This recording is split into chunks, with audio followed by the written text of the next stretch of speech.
Hi guys, welcome back to my YouTube channel. কেমন আছে সবাই? আশা করছি খুব ভালো আছে। আমি খুব ভালো আছি।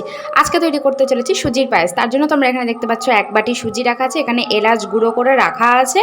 আর তারপর যেটা রাখা আছে সেটা হচ্ছে কাজু আর কিশমিশ একটু ভিজিয়ে পরিষ্কার করে রাখা আছে। এখানে আছে দুটো তেজপাতা আর এলাচ, একটা গোটা এলাচ। এরপর এখানে তোমরা দেখতে পাচ্ছ দুধ, 500 মতন দুধ কিন্তু নেওয়া হয়েছে। এখানে দুবাটি ছোটো ছোটো দুবাটি কিন্তু চিনি নেওয়া হয়েছে। এরপর তোমরা যেটা করবে সেটা হচ্ছে একটা কড়াই নেবে, কড়াইটা হালকা একটু গরম হলে তার মধ্যে একটু ঘি দিয়ে দেবে। আর ঘি দিয়ে দুটো তেজপাতা আর গোটা যে এলাচটা ছিল সেটা তোমরা দিয়ে নেবে।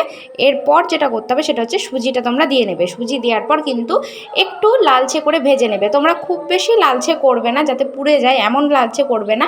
বা সুজি এক একজন লাল করেন না, সেই মতো দেখো না একদম ভেজে নেয় পুরো লাল করে, সেরকম তোমরা করবে না।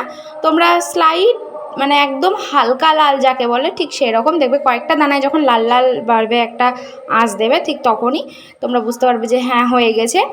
তো দেখো এভাবে আমাদের কিন্তু করা হচ্ছে। তো দেখো লাল হয়ে যাওয়ার পর কিন্তু দুধ যেটা ছিল সেটা কিন্তু সম্পূর্ণটা দিয়ে দেওয়া হয়েছে।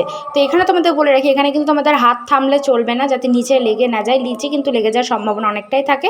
তোমরা কিন্তু খুব হাতটা কিন্তু তাড়াতাড়ি চালাবে। তো এইভাবেই তৈরি হয়ে যাচ্ছে সুজির পায়েস। আশা করছি তোমাদের এই রেসিপিটা ভালো লাগবে। ভালো লাগলে অবশ্যই আমার চ্যানেলটাকে সাবস্ক্রাইব করবে, ভিডিওটাতে লাইক করবে এবং আর শেয়ারও করবে ভালো লাগলে। আর চলো এবার দেখে নেওয়া যাক। তো দেখো চিনি কিন্তু দিয়ে দিলে, এখানে আবারও পরিমাণ মতন চিনি ব্যবহার করে নিচ্ছে। এরপর যেটা দিতে হবে সেটা হচ্ছে একটু ভালো করে নাড়িয়ে নেবে যখন ফুটবে। তো যেটা দিতে হবে সেটা, তো দেখো একটু কিন্তু ঘন মতন হয়ে যাচ্ছে। এরপর কাজু কিশমিশ যেটা ছিল তোমরা দেখেইছিলে, তো সেটা দিয়ে দেওয়া হলো। সেটা দিয়ে আবারও ভালো করে নাড়িয়ে নেওয়া হবে। তো দেখতেই পাচ্ছ একটু ফোটার মতন ভাব চলে এসছে, একটু ফুটছে।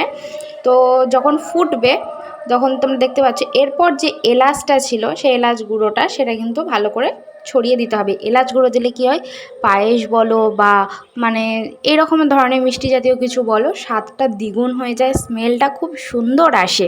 তো এ দেখো আমাদের সুজির পায়েস তৈরি। আশা করছি তোমাদের ভিডিওটা রেসিপিটা খুব ভালো লেগেছে। বাড়িতে একবার ট্রাই করে দেখো। আর এটা ব্যবহার করা হয়, তোমরা যার সাথে চাও খেতে পারো, বেশ ভালো লাগে। আর পুজোর কাজে তো ব্যবহার করাই হয়। তোর ভগবানকে, যে কোনো ঠাকুরকে পুজো দিতে গেলে সুজির পায়েস বলো বা সুজি বলো অনেকেই দেয়। তো তোমাদের সাথে এই ছোট্ট একটা রেসিপি শেয়ার করলাম। আশা করছি ভালো লাগবে। ভালো লাগলে আমার ভিডিওটাতে লাইক করবে, চ্যানেলটাতে সাবস্ক্রাইব করবে এবং কমেন্ট করবে। সবাই ভালো থেকো, সুস্থ থেকো। দেখা হচ্ছে নেক্সট কোনো সুন্দর একটা রেসিপি নিয়ে। আজকের মতন টাটা, বাই বাই। আর হ্যাঁ, প্লিজ কেউ কিছু মনে করো না, ব্যাকগ্রাউন্ডে সাউন্ড এলে। আমাদের এখানে ঠাকুরের নাম কীর্তন হচ্ছে, তো সেই জন্য সাউন্ড এসছে।